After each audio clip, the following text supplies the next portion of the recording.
역사 속 기이한 실화 10화. 아무것도 하지 않아 세상을 구한 남자. 1983년 어느 깊은 밤, 한 남자 앞에 컴퓨터가 경보를 울렸습니다. 적국의 핵미사일이 그의 나라를 향해 날아오고 있다고요. 그에게 주어진 시간은 단 몇 분뿐이었습니다. 그리고 그는 컴퓨터가 틀렸다고 판단했습니다.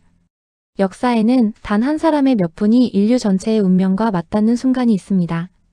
대부분의 사람은 그런 순간을 평생 단 한 번도 겪지 않습니다. 그런데 그날 밤 그 순간이 하필 그 한 사람의 책상 위로 떨어졌습니다. 그의 이름은 스타니슬라프 페트로프. 소련 반공군의 중령이었습니다. 때는 1983년 가을. 냉전이 가장 위태롭던 시기였습니다. 두 초강대국은 수만 발의 핵무기를 서로에게 겨눈 채 상대의 작은 움직임 하나에도 신경을 곤두세우고 있었습니다. 불과 3주 전에는 소련 전투기가 영공을 잘못 넘어온 한 여객기를 격추해 269사람이 목숨을 잃은 참이었습니다. 세상은 작은 불씨 하나면 곧장 타오를 것처럼 바싹 말라 있었습니다. 어느 쪽이 옳고 그르냐의 문제가 아니었습니다. 두 나라 모두 상대가 먼저 쏠지 모른다는 공포에 사로잡혀 있었습니다. 그리고 그 공포야말로 그 시절 세상에서 가장 위험한 것이었습니다. 그날 밤 페트로프는 모스크바 외곽의 비밀 벙커에서 당직을 서고 있었습니다.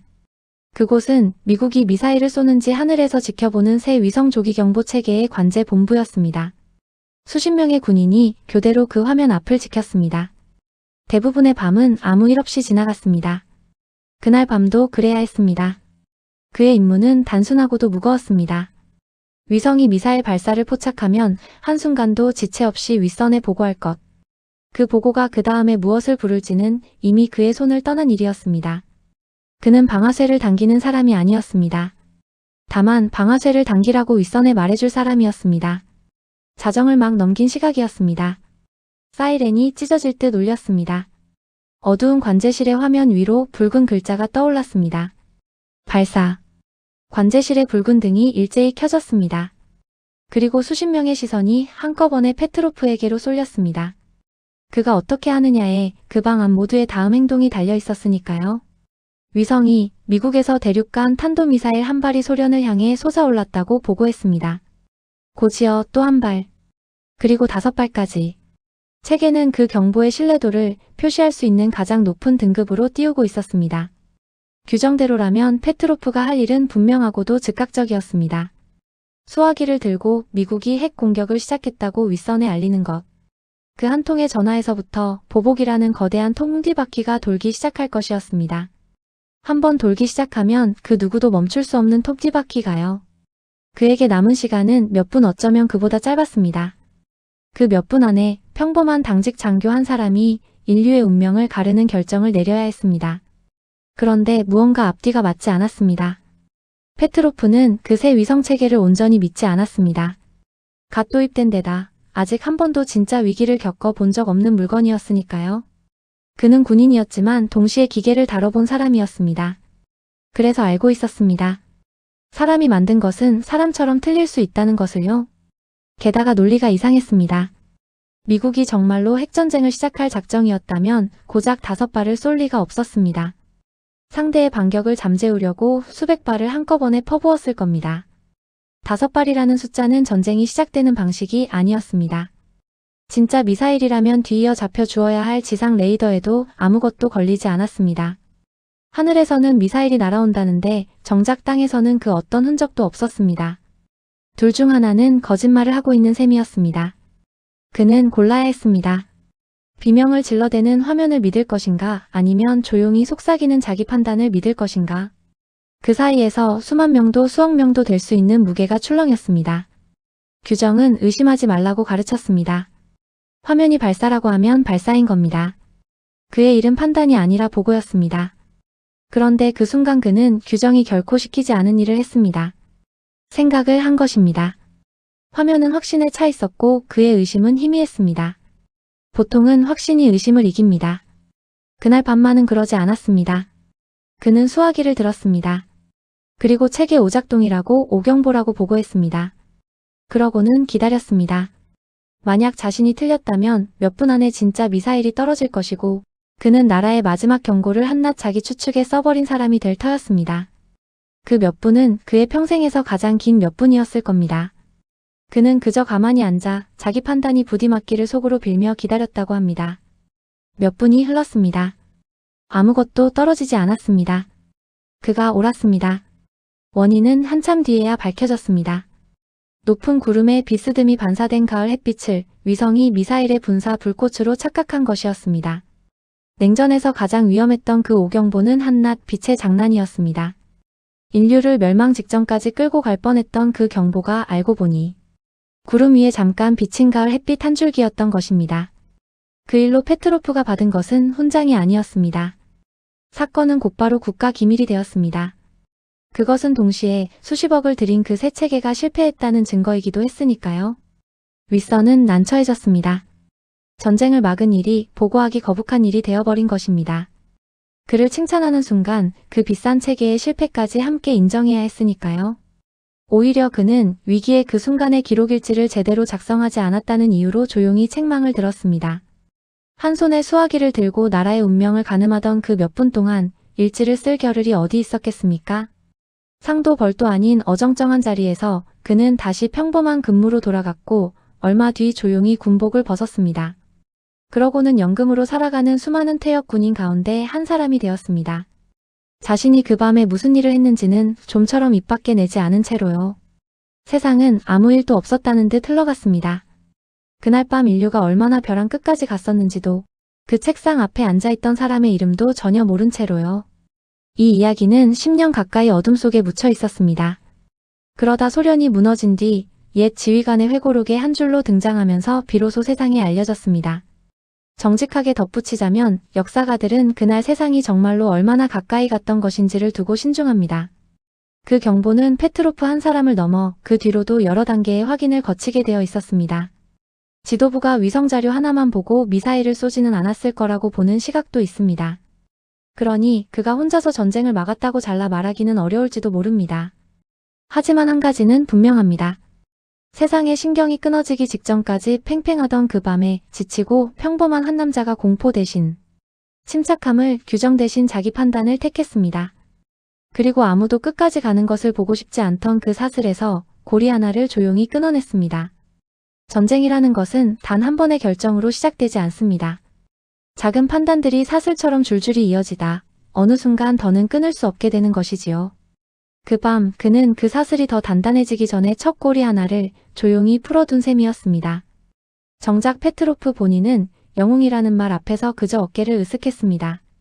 자기는 그저 제대 그 자리에 그 의자에 앉아있던 사람일 뿐이라고요.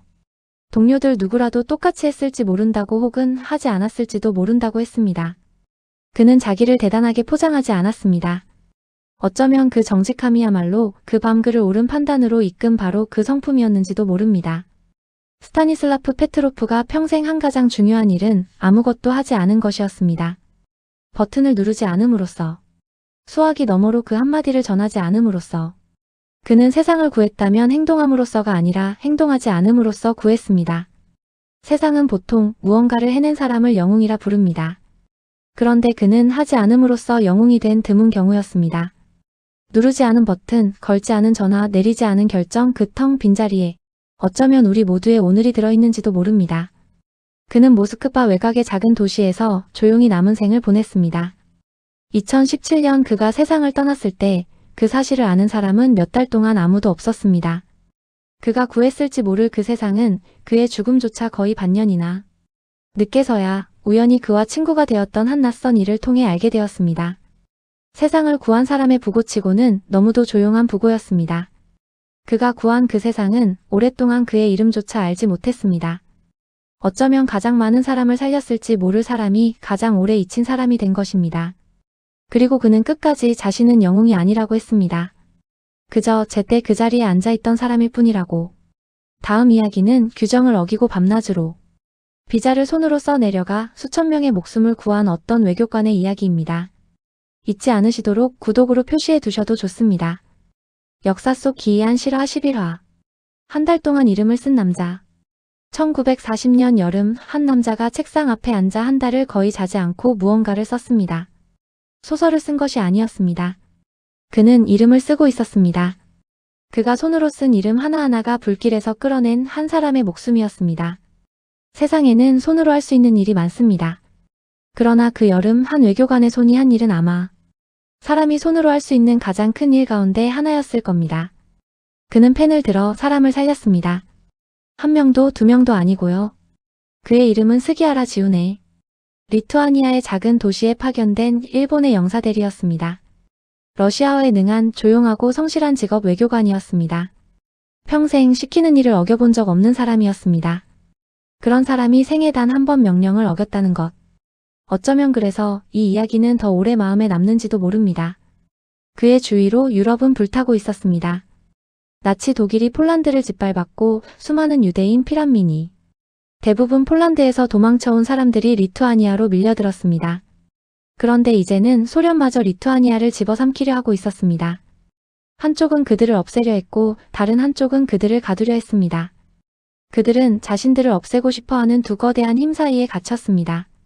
갈 수 있는 문이란 문은 하나씩 차례로 닫히고 있었습니다. 그리고 그 닫힌 문 안쪽에 남는다는 것이 무엇을 뜻하는지 사람들은 너무도 잘 알고 있었습니다. 그들에게 필요한 것은 무기도 군대도 아니었습니다. 그저 어딘가로 떠날 수 있게 해주는 종이 한 장이었습니다. 그 한 장이 없어서 수많은 사람이 그 자리에 갇혀 있었습니다. 그리고 그 종이 한 장을 내줄 수 있는 손이 그들의 운명을 쥐고 있었습니다. 그런데 좁고 기이한 길 하나가 열렸습니다. 입국 비자가 필요 없는 먼 네덜란드령 섬을 목적지로 삼고 동쪽으로 소련을 가로질러 일본을 거쳐 세계 어디로든 빠져나가는 길이었습니다. 다만 일본을 통과하려면 일본의 통과 비자가 한 장 필요했습니다.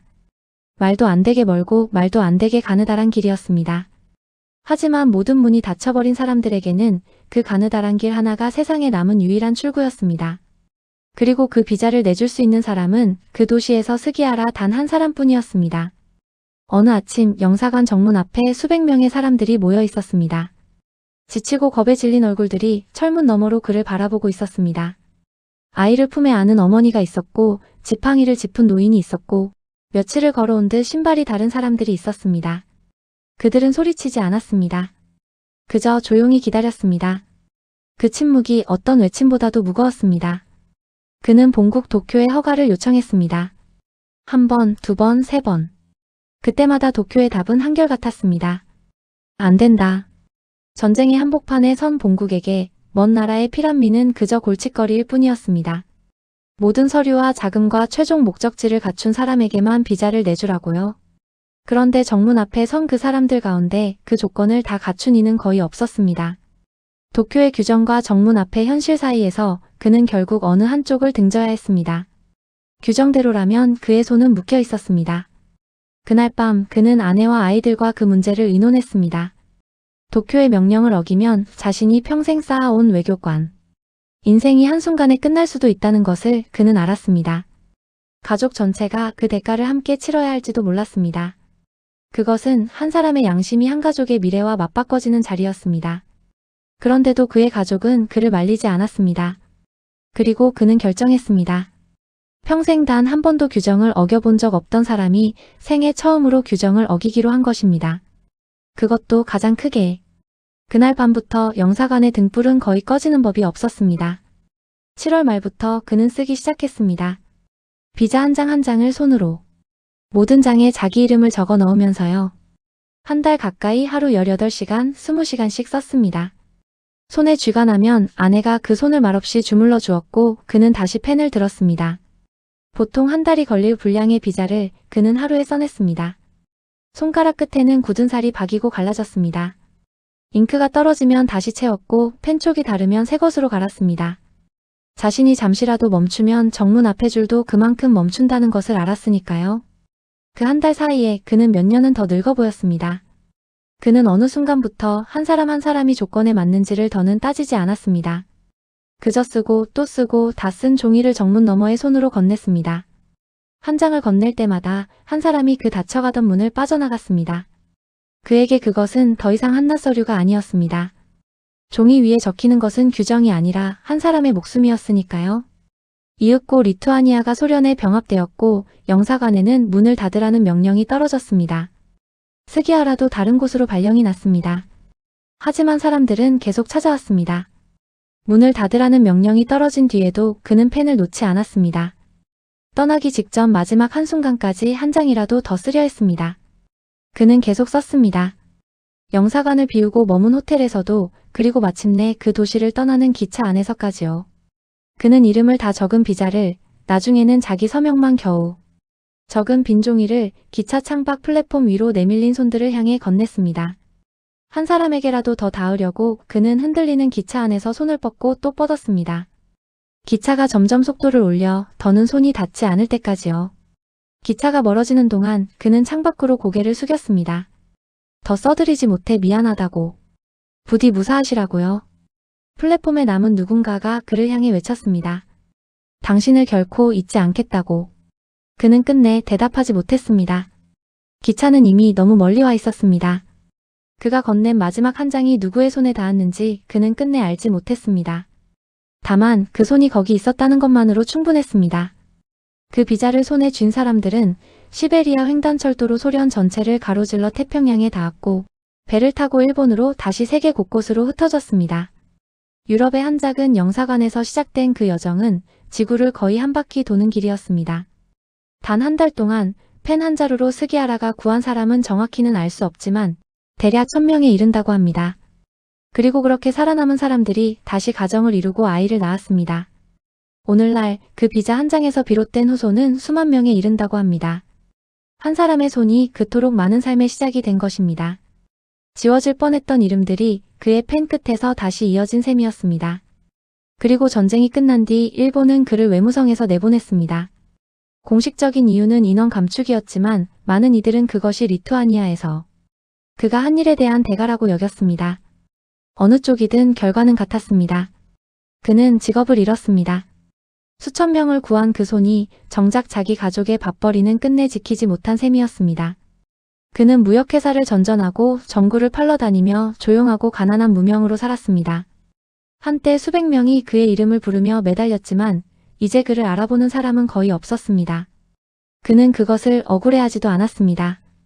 오랫동안 아무도 그가 한 일을 알지 못했습니다. 그 자신도 그것을 대단한 일인 양 말하지 않았습니다. 왜 그랬느냐는 물음에 그는 가장 단순한 답을 내놓았습니다. 그들은 사람이었고 도움이 필요했다. 정부를 거스를지언정 눈앞의 사람을 그냥 돌려보낼 수는 없었다고요. 그에게 그것은 대단한 영웅적 선택이 아니었습니다. 그저 사람이라면 마땅히 해야 할 일을 했을 뿐이었습니다. 한 남자가 펜 한 자루와 자기 이름 석 자만으로 수천 명을 구했습니다. 그리고 40년을 마치 아무 일도 없었던 것처럼 살았습니다. 그는 생애 끝 무렵에야 뒤늦게 기려졌습니다. 이스라엘은 그를 열방의 의인으로 기렸습니다. 일본인으로서는 유일한 사람이었습니다. 자기 나라가 외면한 사람을 그가 구한 이들의 나라가 끝내 기억해 준 것입니다. 정작 그는 너무 쇠약해 그 자리에 가지 못했고 가족이 대신 참석했습니다. 그가 구한 사람들은 오랜 세월 그를 찾아 헤맸습니다. 그 가운데 한 사람이 마침내 그를 찾아냈을 때 스기아라는 이미 백발의 노인이 되어 있었습니다. 그가 살린 사람들이 평생 그를 기억하는 동안 정작 그를 보낸 나라는 오래도록 그를 잊고 있었습니다. 그가 무슨 일을 했는지 이웃들은 1986년 그의 장례식에 와서야 알았습니다. 세계 곳곳에서 찾아온 낯선 이들이 옆집에 살던 그 조용한 노인의 관 앞에 줄지어 고개를 숙였을 때 말입니다. 그제야 그 작은 동네는 자기들 곁에 어떤 사람이 살다 갔는지를 비로소 알았습니다. 조용히 살다 조용히 떠난 한 사람의 손이 그토록 많은 사람을 이 세상에 남겨둔 것입니다. 그 무렵 유럽에서는 수많은 손들이 명단을 적어 사람들을 죽음으로 보냈습니다. 그리고 한 외교관의 손은 같은 펜으로 사람을 적어 살렸습니다. 다음 이야기는 서로에게 총을 겨누던 적군들이 단 하루 노래를 부르고 함께 공을 찼던 어느 크리스마스의 이야기입니다. 잊지 않으시도록 구독으로 표시해 두셔도 좋습니다. 한 소녀에게 새소리가 먼저 들렸습니다. 그 다음으로 통증이 느껴졌습니다. 소녀가 진흙 속에서 눈을 떴을 땐 한쪽 눈은 부어올라 떠지지 않았고 안경은 사라지고 없었습니다. 보이는 것이라곤 흐릿한 초록과 그 위로 까마득히 솟은 나무들의 천장뿐이었습니다. 여기가 어디인지 그녀는 알지 못했습니다. 다만 한 가지는 분명했습니다. 바로 곁에 비행기 좌석 한 줄이 처박혀 있었습니다. 밀림 한복판에 비행기 의자가 말입니다. 그제야 기억이 돌아왔습니다. 번개, 비명, 그리고 발밑에서 통째로 사라지던 세상. 그녀는 방금 하늘에서 떨어진 것입니다. 3km 상공에서 좌석에 묶인 채로 구름을 뚫고 아마존의 초록 아가리 속으로. 비행기에는 90명이 넘는 사람이 타고 있었습니다. 그 밀림에서 다시 눈을 뜬 사람은 그녀 하나였습니다. 1971년 크리스마스 이브에 이 이야기는 시작됩니다. 17살의 율리안의 케프케는 어머니와 함께 리마 공항에 서 있었습니다. 목적지는 푸칼파 밀림의 한가운데였습니다. 거기서 일하는 아버지 곁에서 크리스마스를 보내기로 한 것입니다. 그런데 표가 없었습니다. 딱 한 군데 아무도 타고 싶어 하지 않는 비행기에만 빈자리가 있었습니다. 사고 이력이 있는 평판이 좋지 않은 항공사였습니다. 사람들은 타지 말라고 했습니다. 하지만 크리스마스는 하루뿐이었고 아버지는 멀리 있었습니다. 인생을 가르는 결정은 가끔 그렇게 시시한 이유로 내려집니다. 그녀의 부모는 동물학자였습니다. 아버지는 길도 전기도 없는 밀림 깊은 곳에서 작은 연구소를 꾸리고 있었습니다. 율리아네에게 그 초록의 세계는 오지가 아니라 또 하나의 집이었습니다. 새와 짐승의 이름을 배우며 자란 곳이었습니다. 그때 익힌 것들이 제 목숨을 구하게 될 줄은 그땐 아무도 몰랐습니다. 이륙하고 30분 하늘이 표정을 바꿨습니다. 창밖이 대낮인데도 먹빛으로 캄캄해졌습니다. 비행기가 덜컹이기 시작했습니다. 처음엔 흔한 난기류 같았습니다. 그러나 흔들림은 멎지 않고 점점 거칠어졌습니다. 짐칸이 열려 가방이 쏟아졌고 크리스마스 선물 꾸러미가 통로를 굴러다녔습니다. 번개가 구름 속에서 터질 때마다 기내가 사진처럼 하얗게 멈췄습니다. 누군가는 기도를 시작했고 누군가는 비명을 질렀습니다. 그 소란 속에서 어머니가 조용히 말했습니다. 이제 다 끝이구나. 그게 율리아네가 들은 어머니의 마지막 말이었습니다. 다음 순간 번개가 오른쪽 날개를 깨물었습니다. 섬광. 그리고 세상이 통째로 사라졌습니다. 비명도 엔진 소리도 어머니도 없었습니다. 율리아네는 자기 좌석에 묶인 채 허공 한가운데에 있었습니다. 비행기는 어디에도 없었습니다. 까마득한 아래에서 초록의 밀림이 거대한 잎처럼 빙글빙글 돌며 솟아오르고 있었습니다. 바람이 그녀의 비명을 찢어갔습니다. 안전벨트 하나. 그게 그녀와 죽음 사이에 놓인 전부였습니다. 그리고 그녀는 정신을 잃었습니다. 어쩌면 그게 그녀에게 허락된 마지막 잡이었는지도 모릅니다. 꼬박 하루가 지나서야 그녀는 진흙 위에서 눈을 떴습니다. 우리가 이야기를 시작했던 바로 그 장면입니다. 쇄골이 부러져 있었습니다. 팔은 찢어졌고 신발은 한 짝뿐이었습니다. 몸은 망가질 대로 망가졌는데 심장은 여전히 뛰고 있었습니다. 그게 문제라면 문제였습니다. 살아있다는 건 이제부터 살아남아야 한다는 뜻이었으니까요. 어떻게 그 높이에서 떨어지고도 숨이 붙었는지는 아직도 누구도 정확히 답하지 못합니다. 좌석이 낙하산처럼 빙글빙글 돈 덕분이라고도 빽빽한 나뭇잎이 충격을 한 겹씩 걷어냈다고도 합니다. 떨어진 사람은 많았지만 깨어난 사람은 그녀뿐이었습니다. 정글은 시끄러웠습니다. 새와 벌레와 물소리, 살아있는 모든 것이 떠들어댔습니다. 그런데 사람 소리만 없었습니다. 그녀는 어머니를 불렀습니다. 정글이 그 소리를 삼켰습니다. 다시 불렀습니다. 역시 삼켰습니다. 어머니가 어디 있는지 그녀는 알 수 없었습니다. 다만 곁에 없다는 것만은 알 수 있었습니다. 보통의 17이었다면 거기서 끝이었을 겁니다. 길도 없고 앞도 흐린 소녀가 아마존 한복판에 떨어졌으니까요. 그러나 율리아네는 한 가지를 알고 있었습니다. 정글은 그녀를 미워하지 않는다는 것. 정글은 그녀에게 아무 관심도 없다는 것. 그 무관심이 미움보다 무서웠지만 동시에 그건 빈틈이기도 했습니다. 그리고 그녀에겐 아버지가 쥐어준 열쇠가 하나 있었습니다. 길을 잃거든 물을 찾아라. 물이 흐르는 쪽으로 따라가라. 개울은 시내로, 시내는 강으로, 강은 결국 사람에게로 흘러가니까. 그래서 그녀는 일어섰습니다. 한쪽 신발로 물소리를 향해. 처음엔 가느다란 셈이었습니다. 그것이 개울이 되고 개울이 시내가 되었습니다. 그녀는 그 물길을 붙들고 걷고 또 헤엄치며 하류로 내려갔습니다. 맨발이 돌에 찍혔습니다. 먹을 거라곤 가방에서 떨어진 사탕 몇 개가 전부였고 그마저 떨어지자 위장은 그저 통증이 되었습니다. 강물만이 그녀의 편이었습니다. 강은 말이 없었지만 적어도 한 방향을 가리키고 있었으니까요. 그녀는 그 침묵의 안내를 따라 하루를 또 하루에 이어붙였습니다. 물속에 그녀만 있는 건 아니었습니다. 카이만 악어가 둑에서 그녀를 노려보다 첨벙 물속으로 미끄러졌습니다. 보통 사람이라면 거기서 얼어붙었을 겁니다. 그러나 아버지의 목소리가 떠올랐습니다. 피라냐는 고인 물에서나 사람을 문다고, 흐르는 강 한복판이 차라리 안전하다고. 그래서 그녀는 악어가 지켜보는 강물 한가운데로 걸어 들어갔습니다. 공포보다 아버지의 말을 믿기로 한 것입니다. 한 번은 자기처럼 하늘에서 떨어진 사람들의 흔적을 지나야 했습니다. 그녀는 차마 오래 보지 못하고 어머니가 아니기를 빌며 다시 물 쪽으로 걸음을 옮겼습니다. 멈추면 자기도 그 자리에 남을 것 같았으니까요. 며칠째 머리 위로 비행기 소리가 지나갔습니다. 그녀를 찾는 구조기였습니다. 그녀는 고개를 들고 손을 흔들었습니다. 소용없었습니다. 초록의 지붕은 두꺼웠고 그녀는 그 아래 묻힌 점 하나에 불과했습니다. 엔진 소리는 다가왔다 멀어졌습니다. 또 다가왔다 또 멀어졌습니다. 그러다 어느 날 소리마저 끊겼습니다. 누군가 명단에서 그녀의 이름에 줄을 그는 것입니다. 사망. 그러나 그 사망자는 여전히 걷고 있었습니다. 세상이 펜으로 그녀를 지웠을 때 그녀는 발로 자기 이름을 다시 쓰고 있었습니다. 한 걸음에 한 글자씩. 날이 흐려졌습니다. 낮의 더위와 밤의 추위가 번갈아 그녀를 짓눌렀고 모기가 살아있는 담요처럼 온몸을 덮었습니다. 굶주림이 깊어지자 머릿속이 흐릿해졌습니다. 그래도 그녀는 멈추지 않았습니다. 멈추는 것과 죽는 것이 그 밀림에선 같은 말이었으니까요. 밤이 가장 길었습니다. 해가 지면 정글은 다른 짐승이 되었습니다. 보이지 않는 무언가가 덤불을 스쳤고 울음소리가 어둠 속에서 가까워졌다 멀어졌습니다. 그녀는 좌석 쿠션 하나에 몸을 웅크리고 아침이 오기만을 기다렸습니다. 아침은 늘 더디게 왔습니다. 그러다 팔의 상처에서 뭔가 꿈틀거렸습니다. 구더기였습니다. 그녀의 살을 제 집으로 삼은 것입니다. 그녀는 그것을 멍하니 바라보다 오래된 장면 하나를 떠올렸습니다. 아버지가 똑같이 구더기 승계의 상처를 휘발유로 씻어내던 모습이었습니다.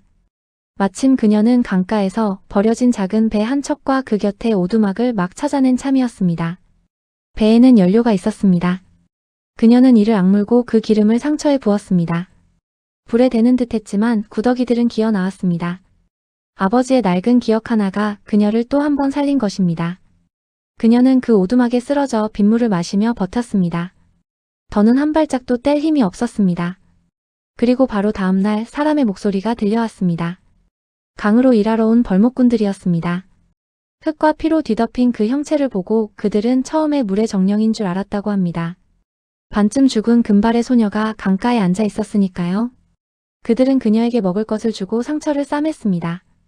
그리고 이튿날 카누에 태워 긴 강을 따라 사람들이 사는 곳으로 데려갔습니다. 추락한 지 열하루 며칠 뒤 그녀는 아버지와 다시 만났습니다. 어머니는 끝내 돌아오지 못했습니다. 그래도 아버지에겐 살아 돌아온 딸이 있었습니다. 그 비행기에 가족을 실어보낸 모든 집 가운데 빈자리 곁에 산 사람이 남은 집은 그 집 하나뿐이었습니다. 왜 하필 그녀였는지 거기엔 아무런 이유도 없었습니다. 비극은 공평하지 않고 생존은 그보다 더 공평하지 않으니까요. 그리고 한 가지 기이한 이야기가 더 있습니다. 그날 그 비행기를 타려던 사람 중에 훗날 이름난 영화 감독이 된 한 청년이 있었습니다. 그는 막판에 예약이 어긋나 그 비행기를 놓쳤고 그래서 살았습니다. 세월이 흐른 뒤 그는 율리아네와 함께 그 추락의 현장으로 돌아가 그녀의 이야기를 영화로 남겼습니다. 같은 비행기를 두고 한 사람은 타지 못해 살았고 한 사람은 타고도 살았습니다. 운명이란 가끔 그렇게 알 수 없는 표정을 짓습니다. 세월이 더 흐른 뒤 율리아네는 생물학자가 되었습니다. 그리고 자신을 떨어뜨렸던 바로 그 밀림으로 제 발로 돌아갔습니다. 부모가 세운 그 연구소를 지키며 초록의 세계를 평생 들여다봤습니다. 그녀가 택한 연구 대상은 박쥐였습니다. 빛 한 점 없는 어둠 속에서도 길을 잃지 않는 동물.